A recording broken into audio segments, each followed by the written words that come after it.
صلوا علی الحبیب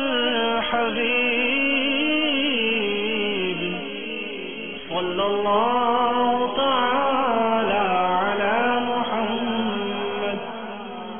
دعوت اسلامی کے اشاعتی ادارے مکتبۃ المدینہ کی مطبوعہ 89 صفحات پر مشتمل کتاب مفتی دعوت اسلامی کے صفحہ 38 پر ہے مرحوم رکن شورا مفتی دعوت اسلامی الحافظ القاری ابو عمر محمد فاروق عطاری المدنی علیہ رحمت اللہ الغنی کی والدہ محترمہ کا بیان ہے کہ ہم نے ان کو کبھی غصہ کرتے نہیں دیکھا، نہ بہن بھائیوں پر نہ اپنی بچی کی امی پر غصہ کرتے، ہمیشہ نرمی سے گفتگو فرماتے تھے۔ صلو علی الحبیب صلی اللہ تعالی علی محمد۔ مجھے اپنی اور ساری دنیا کے لوگوں کی اصلاح کی کوشش کرنی ہے۔